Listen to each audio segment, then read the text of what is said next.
Investing in property has long been known to be one of the most secure forms of investing, as the value of the asset class appreciates over a long period of time. But then getting into the market, especially purchasing your first house, there are some things you must consider. You can't overlook these. Private Property CEO Justin Clark is here to chat a bit more about that with us, and it's great to have you here with us. Good morning. Good to be back, Ketlecha. Let's talk about this. Because I'm one of those people. I'm looking at buying a house soon, but I'm not a trust fund baby, so I didn't inherit a lump sum of money. The National Credit Act comes into play there. How does that play a role, and how does it influence buyers? The National Credit Act, wow, that was government's party pooper of 2007, Ketlecha.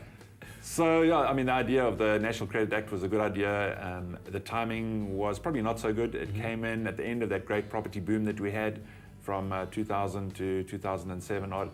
And the idea was to really control irresponsible lending. But actually now, I don't think the National Credit Act has much to do with the reason why credit is hard to come by.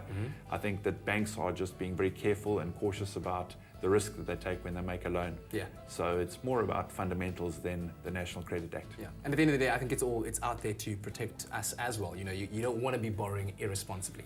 Absolutely correct, yeah. Now, I've been looking around and I've been on private property and absolutely love the functionality of the website. It really works well. I love the fact that you can, browse through the photos of the house that you're looking at. But I especially love the bond calculator function. So if you could tell our viewers a bit more about how that works and how that can help them. Cool, yeah, that's a great tool and very popular actually.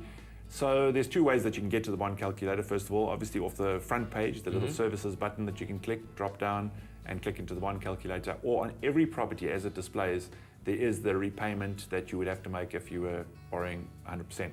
Yeah. So if you click on that little icon, then you can change your deposit value, you can change the interest rate, you can change the value of the property, and there's a little slider there that you can move up and down to see what your repayment will be over a variety of years. Yeah, and of course I think the most important amount there is that amount that you're lending, whether 100% or not, but the amount that you're lending. And that amount is affected by a whole lot of different things that buyers usually don't consider. So what are those additional costs that I should be thinking about right now? Wow, yes. So you have to have cash when you buy a property nowadays, I'm afraid. The days of getting 108% bond are over. So there is the deposit, and if you really want to buy the property that you would want to buy, the chances are you'll have to have a deposit. But apart from the deposit, there are additional costs. So they are the government little bit, the transfer duty. There's the transfer costs, which goes to the conveyancing attorney. There is the cost of registering a bond. And then, of course, the postage and petties and all the little bits and pieces, inspection fees that the lawyers like to charge. That lot lumped together actually adds up to quite a lot of money. Wow. To give you an example, on R1 million property, that would probably be 50,000 Rand. Sure. So it's quite a sum. And then also, bear in mind, you still have to move and you have to pay the deposit on your municipal services. Wow. Okay, I think I'll need to go and redo my sums at work right now.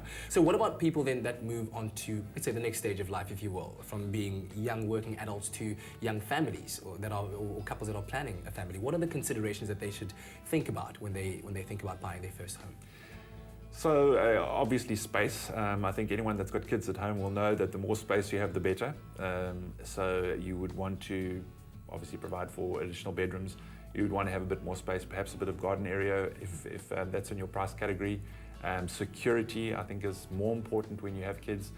But probably the most important is schools.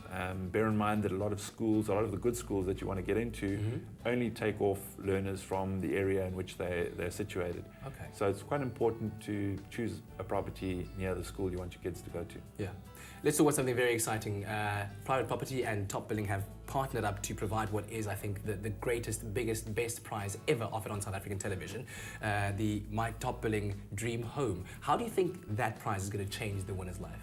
Well, you want to live like a rock star, win that property, man. Yeah. It is really an awesome prize. I don't know if you've been up there yet or if you had the opportunity to. Not yet. I'm hoping to get you got to get up there, man. It's the top of the building. It's a penthouse. It's got views over the mountain, the city. It is going to be fantastically finished. So I really look forward to seeing it as it progresses. Fantastic. Justin, thank you so much for joining us. Much appreciated. Nice to be on. If you feel like you want to be the one living like a rock star, then definitely do not miss out on Top Billing this evening to see the developments of the Top Billing Dream Home. And of course, Top Billing will be crossing live to the apartment during the show, where viewers will stand the chance of winning an iPad courtesy of Private Property. My top billing dream home in proud association with Private Property, SA's leading property website.